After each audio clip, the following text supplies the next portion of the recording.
Okay, sorry about that. Had to go turn the oven off. Okay, but like I said, it's like that. He killed this village. This is a problem. He's built himself up in his head as well as everybody else built it up in his head, but he has it built in his head is the point that he's supposed to be the best Jedi to ever exist. Best Jedi. And if you know the Jedi code, the Jedi standards, this is way beyond something not to do. This is I guess I can't say the ultimate, but I mean it's definitely not is I mean it has to be at least close to the worst thing you can do as far as being a Jedi and whatnot. So now this is an issue with stuff. You can't take it back. It's not a thing you can redo. Once it was done, it was done. Takes his mom back and stuff, has the whole funeral and stuff with Padme or whatever stuff, but he can't tell anybody about what happened and stuff, who can, who could live up to that stuff? Like, it's not a thing like he thought he was doing the right thing or, it wasn't a battle. He slaughtered these people. And it's not like he didn't feel bad about it or anything like that. But at the same time, how do you not feel at least a little justified? It's your mom. You finally see your mom again all these years. These people have kidnapped her and beaten her so badly that she's just died in your arms. It's hard to unjustify that to yourself in your head. Like you can be like, "Oh man, I shouldn't have done that." People would think that was bad. I think that's bad. At the same time, it's hard to not think of it as, hey, they had it coming. I mean, I'm sure I haven't heard one person watch that movie and say, "Oh man, I can't believe he did that to those people." No, it was just like, "Oh, I can't believe Anakin did that." It wasn't about them, it was about him. He went and killed a bunch of people, so it was like, man, I can't believe he did that. But they weren't like, oh man, I can't believe you would do that to those innocent people. All they did was beat his mom and torture her and have her hanging in this thing. Who even knows? Because we really don't know. We didn't get a story from Padme. She could have been raped. I mean, she was hanging in the kind of the bedroom of the hut when he found her tied up. I mean, let's be real about it. Them Tuscans are beings. It's very possible that she was raped. They wouldn't put that in the book. They wouldn't put that in the movie, obviously. But I don't think it's far fetched to assume that it's possible. What I'm saying. So that happens and stuff. Now he's lost his mom and stuff. So now from then on and stuff, everything after that has him in his head about how he just did that. And he still has to go back then and be that guy that he was already trying to be, though. He still has to be the mighty Anakin Skywalker. He still has to be the bringer of balance to the Force, whatever that means, because he still doesn't know. But that doesn't go away. So it's just there. Now, again, just like with everything else, as far as the attachment stuff, is nobody he can go and talk to. He end up telling Padme about it, but it's not even like you can talk to her about it stuff because she's not gonna tell you anything you want to hear. Either she's gonna lie to you about it and be like, "Oh, it's okay, it was justified," or she's gonna give you the hard truth. Man, you f***ed up. Either way, that's not what you want to hear because you're gonna know if she's lying and you're gonna know if she's telling the truth. And so it's just there. So they end up getting married and stuff. So again, he still has that. His mom is dead, but even with his mom dead, it's not like, oh, okay, well now you can that attachment is gone. No.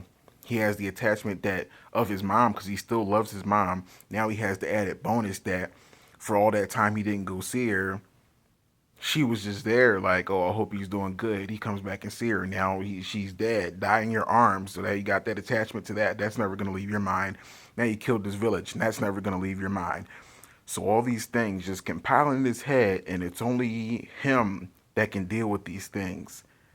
He can't talk about this with anything. It's like there's no expression for this. There's nothing.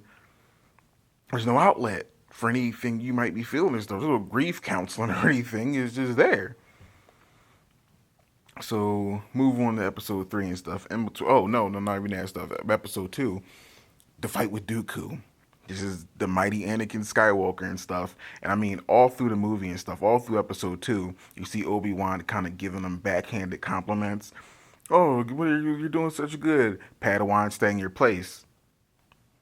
And it's like, man, like I'm doing all kinds of stuff over here, trying to be the best I can, and you just can't stop smacking me down. Now, again, this is pretty much like his older brother. So while he's looking for approval in general, he's specifically, of course, going to be looking for approval from Obi-Wan. That's his mentor. So this is the person training you. It's like this is the person you're with all the time. And he just for the life of him, cannot just give him a compliment and be fine with that. Nothing is okay with him. It's like that. You're a Padawan, shut up. Is pretty much the whole movie. You're a Padawan, shut the fuck up. That's nice, good idea. Shut the fuck up, Padawan. That's it. Stay in your place, stay in your lane. So you can see that you can see both the closeness and not competition.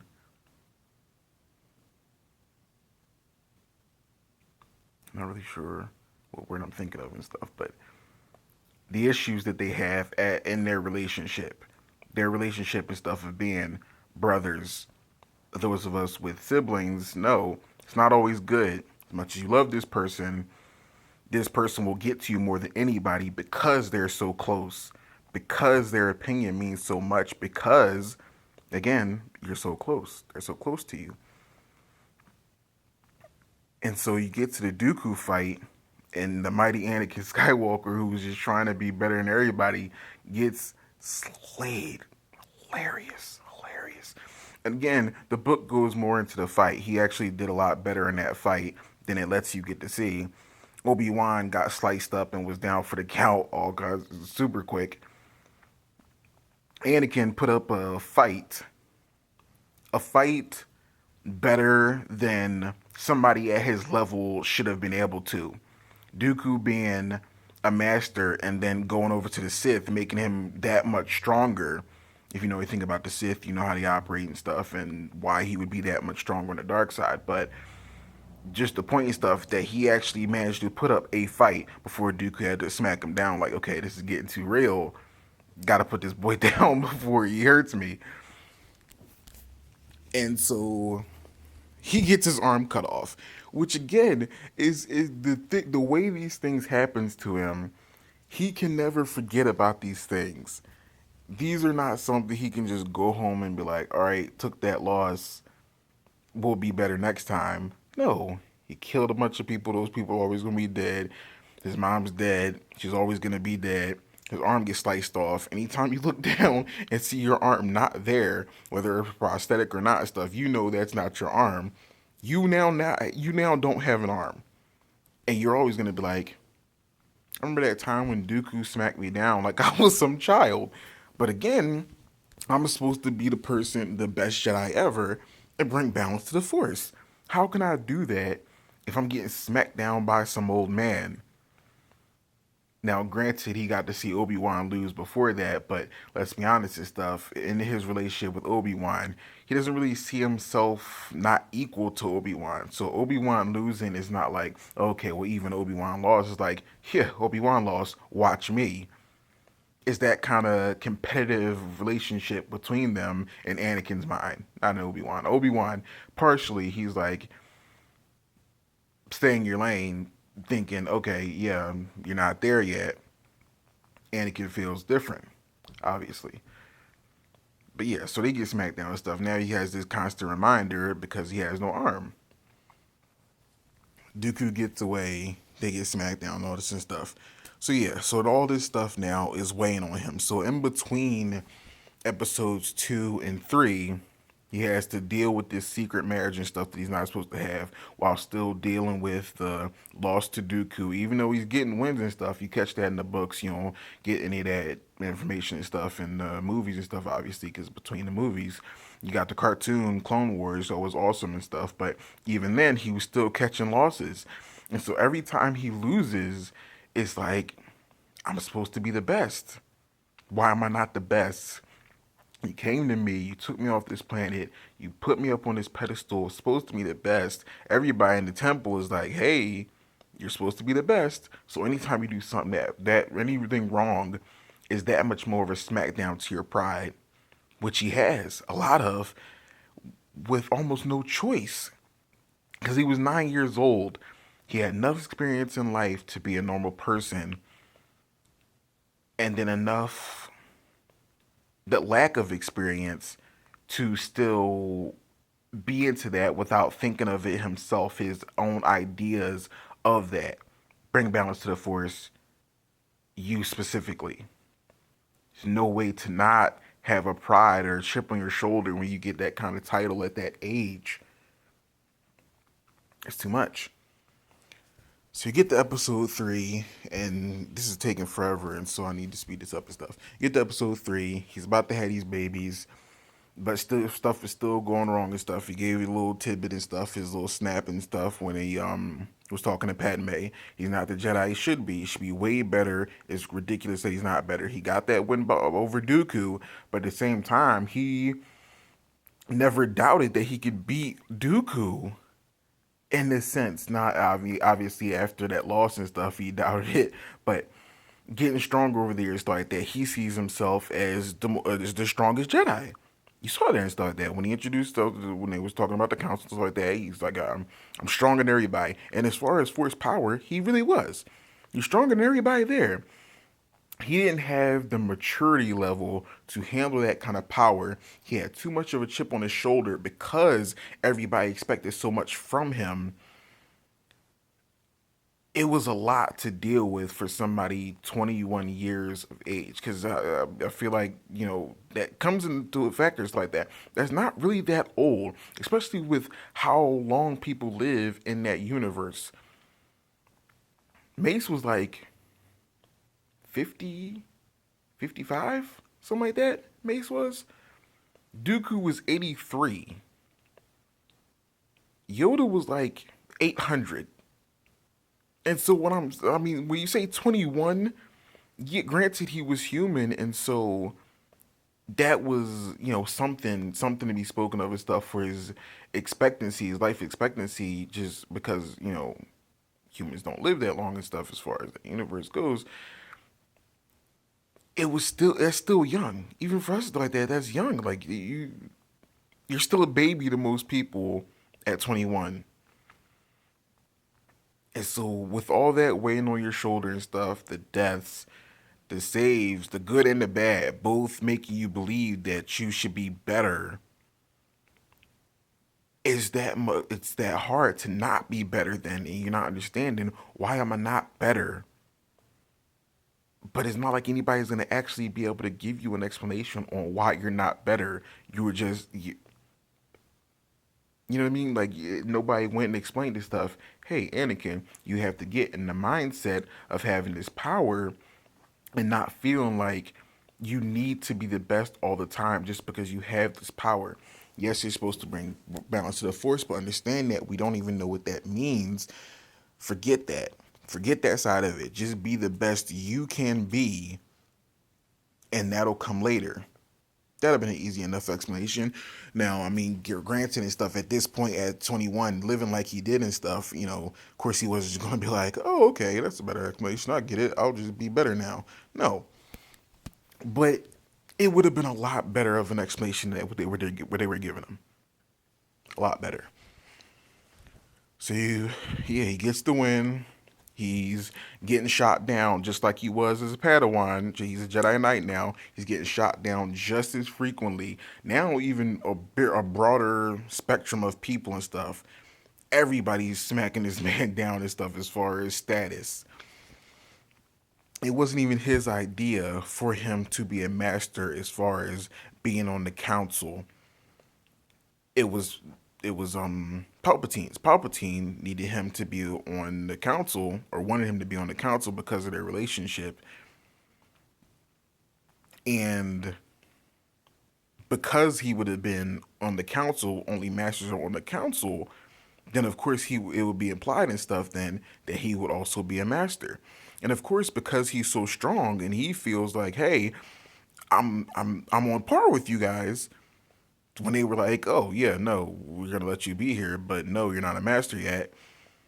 He lost it. Like, you're putting me through all this stuff. You brought me here to be better. I'm better, and you're still treating me like a Padawan. You get into a lot of issues there on the mentality and stuff like that, and it's real easy to be like, oh, he's just a whiny baby and stuff because, hey, you weren't allowed to be there on the master or whatever stuff, wham wham. But at the same time, you got to factor in all the other stuff that happened before this, all the years of being like, you're the one, save us, and him actually having to save people that were way above him in status. Like, again, you don't get that stuff from the movies, and so it's easy to just be like, oh yeah, whatever and stuff. He didn't do anything. You don't get to see that side of him and stuff. The guy who was doing all kinds of stuff to save all kinds of people, stuff he wasn't shouldn't have been able to do at his status level. So he snapped. You can't act like none of us has ever snapped over something that maybe we shouldn't have snapped about. Come on now, we've all had that moment where we're just like, man, really overreacted on that one. That was his moment. That was his moment. He's allowed that. He's allowed that as a person to overreact sometimes. It happens. So again, she's pregnant. You go down and stuff. And I kind of forgot to add into the Palpatine portion of this whole thing. Palpatine, his good uncle. This is his new family. He had Padme, he lost his mom. He was the person who he could go and talk to and tell about this stuff. So then he had that outlet and stuff. When as far as the Tusken Raiders stuff, him killing all of them and stuff like that, he was able to talk to him about that. But it's not like he talked frequently about that and stuff. He was able to tell him that, and he probably was like, okay, it happens because in the human world stuff, it's like, okay, well, you're still a good Jedi. You're still saving people. They killed your mother. Hard not to feel somewhat justified in that. All you can do is move on from here. This is the advice he's giving him. So he's like, okay. And he's close to this guy and stuff. He's been close to this guy since he got there. They've been close. But then even more so and stuff because of those things that he can't talk about with anybody else, including his wife, he can talk to this guy about. Palpatine comes by and stuff, turns out to be a bad guy or whatever and stuff, but or a Sith, but he's telling them and stuff because now is coming to the point where he's having these dreams, and the dream's just like when his mom died. Now it's about his wife. He's not trying to lose his wife just like he lost his dad, like just like he lost his mom, and not be able to do anything about it because he was having those dreams and didn't get down there in time. And it's like, well, if I just went as soon as I was having those dreams, it wouldn't have happened. If he'd have went the first time he had the premonition, he would have been able to save his mom right off the bat. Just it'd have been plenty of time. That's hard to take. Now you're about to lose one of the last two, what, three? We'll say three people in your life. You're about to lose one. Probably the most important because, let's be honest, he's a guy. Coochie. He's getting it, and he's about to lose it, and she's pregnant, and so he's about to lose the kids and stuff that he's all kinds of happy about. So now this guy who's been your father slash uncle figure for most of your life is telling you that he can help you save this woman. Meanwhile, the people that you would like to be able to go and talk to about it are smacking you down left and right. The decision starts looking real easy and stuff, and then it came down to the actual part where they were fighting Mason Palpatine, and Mason's about to kill him.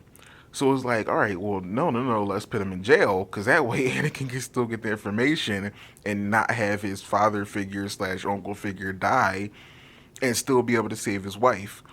Mace is like, oh, I'm noticing the shatter point now. Palpatine is the problem with Anakin. I'm about to kill two birds with one stone. I'm about to get rid of the Sith and save Anakin. Yay, let's get it on.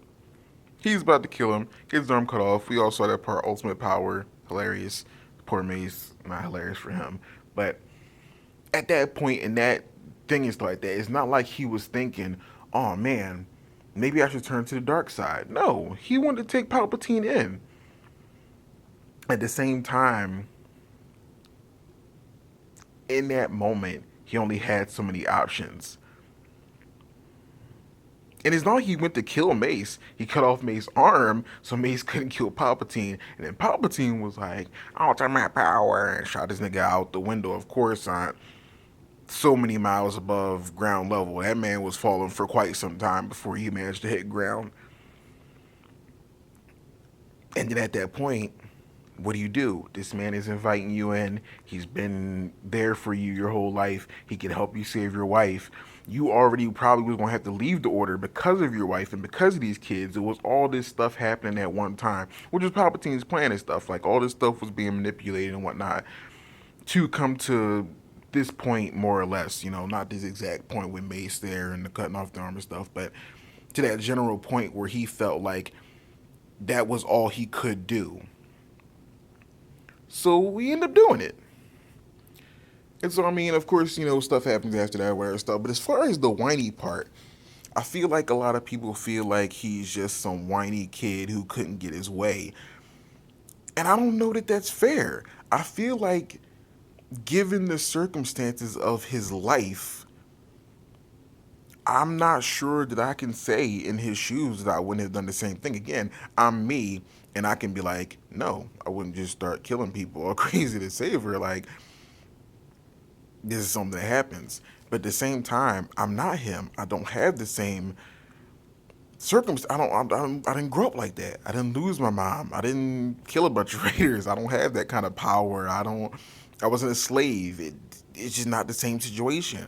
And so I'm not gonna say he wasn't whiny, but I feel like for the people that are like, oh man, the prequels are horrible because Anakin was whiny and such a little baby or whatever and stuff, maybe we're judging a little too harshly because plenty of people have done plenty of stupid things with less to go on. That's all I'm saying. All right.